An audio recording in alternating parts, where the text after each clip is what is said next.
Hola, buenas tardes.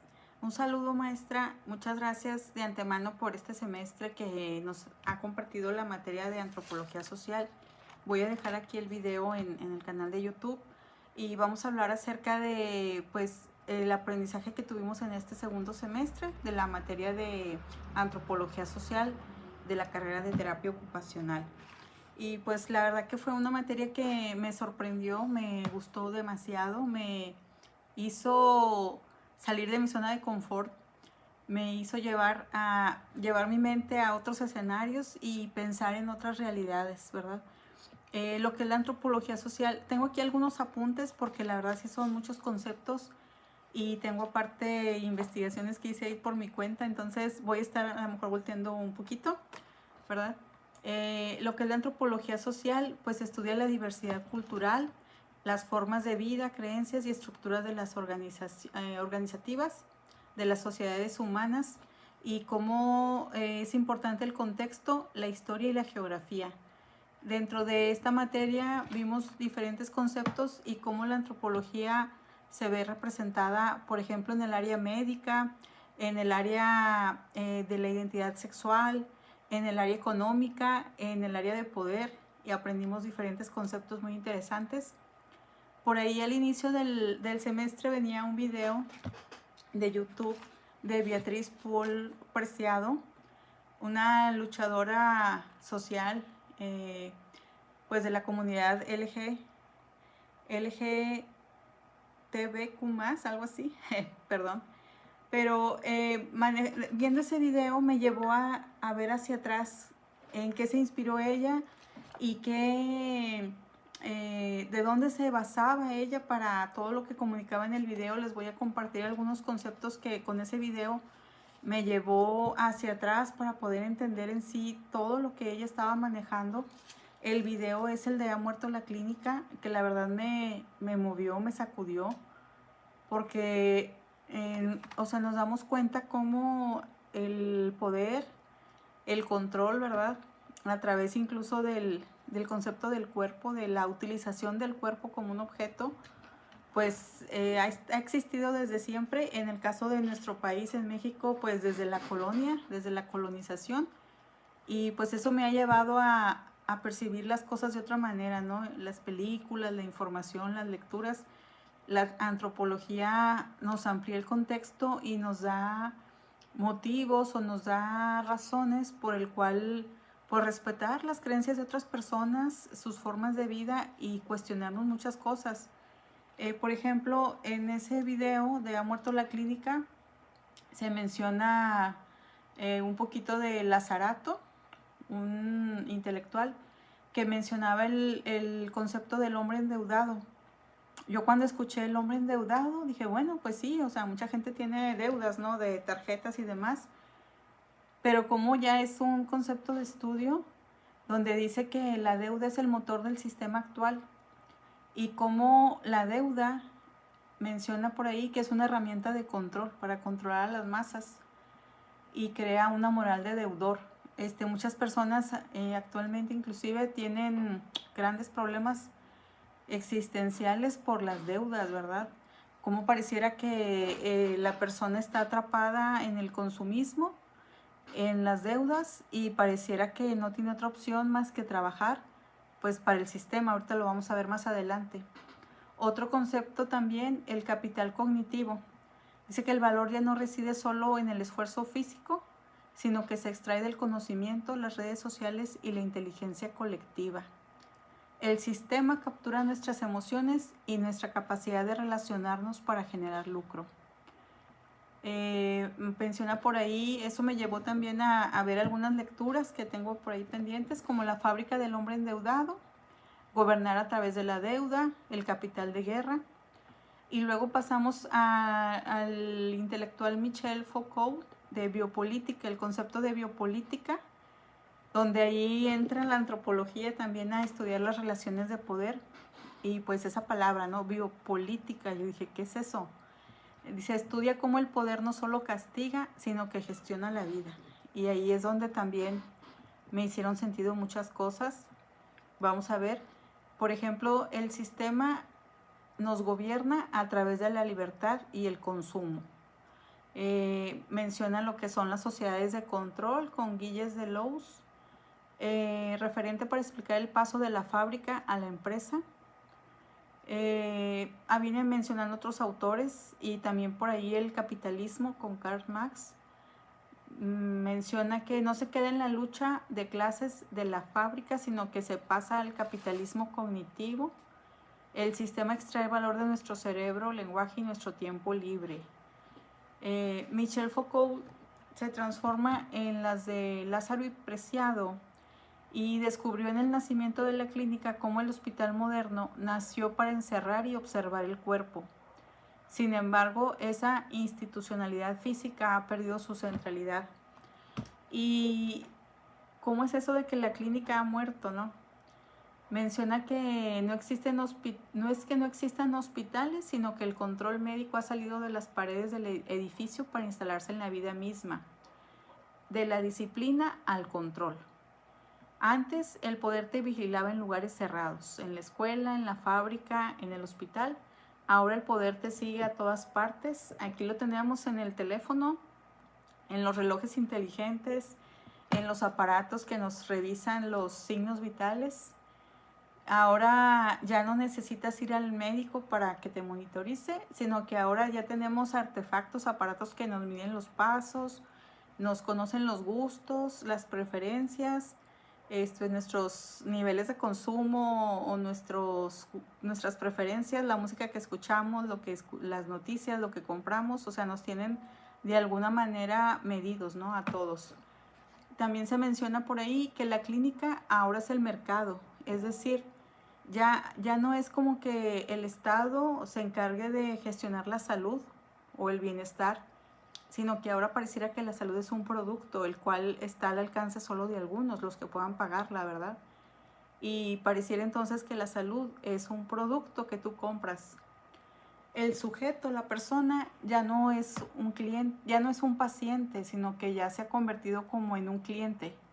Y por ejemplo, en uno de los temas tocamos el caso de la diferencia entre las parteras, el antiguo, pues la tradición de que las mujeres, algunas mujeres, sobre todo en las culturas indígenas, pues recurrían a parteras para traer a sus hijos al mundo, ¿no? Y como ahora, por lo general, cuando es en las ciudades, lo que hacen los ginecólogos, pues programan cesáreas. ¿Por qué? Porque pareciera que es mejor negocio para un doctor operar por cesárea, porque le quita tiempo, le ahorra tiempo y le genera un ingreso mejor. Y pues para el hospital también implica un desembolso mayor que esperar a que el bebé nazca por parto natural, ¿no? Entonces ahí vemos cómo pareciera que el cuerpo es simplemente un objeto por el cual traemos más cuerpos que le van a servir al Estado, pues para controlarnos y que le van a servir como mano de obra, ¿no? Entonces ahí empiezan a mezclarse algunos conceptos como los conceptos de cuerpo, el concepto del poder, hegemonía y pues el capitalismo, como a través del capitalismo pasamos las personas a ser meros sujetos a utilizar como fuerza de trabajo para el Estado y como clientes pues para las empresas. También se menciona que, por ejemplo, para pagar la salud, pues ya implica que tengas los recursos, ¿no? Porque si no los tienes, pues entonces estás destinado, como quien dice, a sufrir y a padecer la enfermedad. Pero al mismo tiempo el sistema pareciera que nos tiene o nos obliga a estar bien, a estar óptimos para ser más productivos cada vez y servirle mejor al sistema.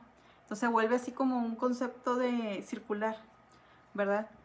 Aquí, por ejemplo, también Ha muerto la clínica, se mencionaba que por ejemplo, ahora, antes, pues era la mirada médica del doctor. Ahora son los algoritmos. Estamos expuestos a las redes sociales y somos como estadísticas, ¿no? Y, por ejemplo, también el uso de los fármacos, de los medicamentos. Antes el sujeto era el enfermo, o por ahí menciona el loco, hablando de salud mental, y ahora el sujeto es el consumidor, el endeudado o el optimizado. O sea, ahora se trata de estar lo mejor posible, pues para que rindamos más para el sistema. Y cuando dejemos de rendir o de servir, pasamos a ser como estigmatizados, como del lado de lo que no funciona para el sistema. Y vemos el caso, por ejemplo, de la exclusión en el caso de adultos mayores, en la exclusión en el caso de las enfermedades mentales, de las personas con alguna condición mental. Y, por ejemplo, también podemos ver en algunos trastornos del neurodesarrollo donde existen muchas discriminación y entonces pasan como que a formar un segundo nivel de categoría de ciudadanos, ¿no? También menciona en ese video el concepto de farmacopornografía, que es la nueva clínica, y menciona cómo pareciera que ahora lo mejor o lo ideal es que tu cuerpo, en el caso de las redes sociales, sea visto como un objeto de deseo, como algo mediático, que todos quieran emular, ¿verdad? También otros conceptos, porque luego me voy mucho para el concepto de muerto en la clínica, el concepto de, por ejemplo, economías del cuerpo. Se refiere a cómo el sistema financiero y tecnológico no solo extrae dinero de tu bolsillo, sino que gestiona y capitaliza tus funciones biológicas para convertirse en un objeto financiero el cuerpo. Imagínense, por ejemplo, lo podemos ver en las redes sociales como inyecciones para bajar de peso, suplementos pues para estar bien, ¿verdad? Suscripciones a programas, a canales, a sistemas, pues para ser más óptimo, ser feliz. Tener la ropa de moda, el vehículo último modelo, o sea, todo el mensaje pareciera que es para consumir, consumir, consumir, como si tratáramos con objetos y no con personas. Otro concepto, por ejemplo, el sujeto sexual de la modernidad. Menciona ahí, por ejemplo, que, bueno, el concepto de fármaco pornográfico, que ya lo vimos, subjetividad sexual. Menciona, por ejemplo, que antes de la colonización, no es como que existieran géneros aquí en nuestra cultura indígena, sino que existían como diferentes tipos de preferencias, podemos decirlo. Cuando llega la colonia, llega el cristianismo, pues nos instituyen de que hombre y mujer y se pueden casar, pero ya de ahí en fuera no hay nada más. Nos quitan nuestras tradiciones, nuestra cultura y nos inyectan el cristianismo, y entonces pareciera que todo lo anterior fue malo y que ahora lo nuevo es lo que debemos de buscar, ¿verdad?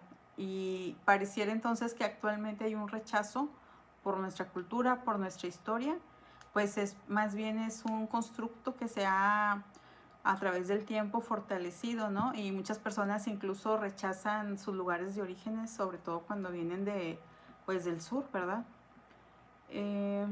Otro concepto, por ejemplo, estoy aquí repasando mis apuntes.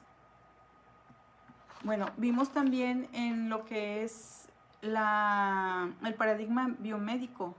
Vimos que, por ejemplo, ahora la persona ya no es vista como persona, sino que es vista como un cliente. Entonces, por ejemplo, en el caso, por ejemplo, de la medicina china tradicional, menciona que en el caso de las enfermedades crónicas o las enfermedades que ya no tienen pues cura, la medicina tradicional china busca cómo tratar a la persona como una entidad completa, no solamente como un padecimiento. En la medicina occidental se identifican las personas por lo que padecen. El que tiene SIDA, el que tiene cáncer. En cambio, en la cultura oriental tradicional se identifica a la persona y se cuestiona o se le invita a hablar de cómo se siente, qué experimenta, cómo se siente en su entorno, cómo se enfrenta a ese padecimiento, cómo lo está viviendo, ¿verdad? y cómo es importante el cómo tú enfrentas las situaciones para que vayas avanzando o vayas aceptando o teniendo una mejor calidad de vida.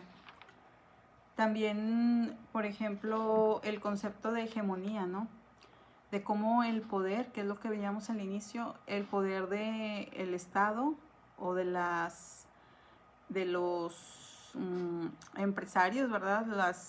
Ahora sí que la élite, pues a través de ese control que ya vimos antes, de cómo el concepto de cuerpo, cómo mercantilizarnos, pues pareciera que quieren ejercer un control sobre nosotros. Y por otro lado también con Gramsci vimos cómo es importante que las personas creen redes o comunidades pequeñas donde ellas puedan a su vez enfrentar o afrontar ese control, pues para manifestarse, ¿no? Manifestarse y alzar la voz, para de alguna manera luchar contra esas fuerzas invisibles que ahí están, que es el agency o la capacidad de actuar y la transformación, ¿verdad? Que tenemos el poder de transformación como personas y como comunidades.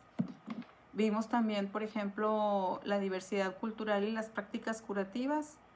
Ahorita vimos el ejemplo de la medicina china oriental, pero pues también está el ejemplo de la partería tradicional, donde mencionábamos cómo, por ejemplo, en la medicina occidental, cuando a una mujer le hacen cesárea, pues durante el proceso está sometida a mucha violencia obstétrica, nace su bebé y normalmente se lo presentan y desaparece el bebé hasta después de varias horas vuelve a verlo. En cambio, por ejemplo, en el trabajo de las parteras que está cobrando como que auge, reconocimiento, pues la mujer es como que la parte más importante en todo el proceso. Se le da acompañamiento, se le toma en cuenta, se le acompaña, se le escucha, se le va apoyando en esa labor de parto. Cuando nace el bebé todo el tiempo está con ella, el bebé no se le quita a la mamá se encarga, o sea, de, no sé, de limpiarlo, de cuidarlo, de vestirlo, alimentarlo, a diferencia, por ejemplo, de la experiencia en un hospital particular donde normalmente el bebé lo ve muchas horas después. Y relatan mujeres que ha sido muy diferente la experiencia vivida con una partera, con un hospital, ¿verdad? También el servicio de la terapia ocupacional en los ámbitos culturalmente diferentes, pues al final de cuentas como estudiantes de terapia ocupacional debemos tener muy en cuenta los contextos, las historias, la perspectiva de nuestras personas con las que vamos a trabajar, por no mencionar clientes, sino nuestros pacientes, ¿verdad? En la ética con la que debemos de conducirnos y sobre todo también el cuidado y el respeto a sus creencias, porque el trabajo debe ser enfocado hacia ellos, ¿verdad? Y también vimos, por ejemplo, lo que es la importancia del trabajo con ética de las personas adultas mayores, porque también es una comunidad que está como relegada o como explotada de alguna manera, violentada. Y pues por ejemplo pudimos ver muchos ejemplos como en nuestra cultura pareciera que al llegar a los 60 años las personas ya no deben de trabajar, ya no pudieran o ya no son autosuficientes, pero vemos cómo ha sido todo un constructo para llegar a esa creencia, a diferencia, por ejemplo, en otros países donde las personas de 60, 70, 80, 90 años pues se siguen ejercitando, siguen activos mentalmente, físicamente, hacen ejercicio, aportan a su comunidad y, por ejemplo, son consideradas como sabios, ¿no? Entonces vemos, al estudiar diferentes culturas, vemos cómo realmente todo tiene un detrás de un porqué y podemos enriquecernos a través de ese aprendizaje, ese estudio. Y por otro lado, pues tampoco estigmatizar, ni condenar, ni juzgar, ¿verdad? A otras culturas, otras creencias, sino más bien enriquecernos y como terapistas ocupacionales, pues aportar a nuestra labor y además pues tomar en cuenta todos estos constructos porque desde nuestra postura podemos ahora sí que marcar la diferencia también. Entonces le agradezco, maestra, este semestre. En realidad es una materia que me sorprendió y me aclaró muchas cosas y me hizo ver otros mundos, otras posibilidades. Pues muchas gracias. Hasta luego.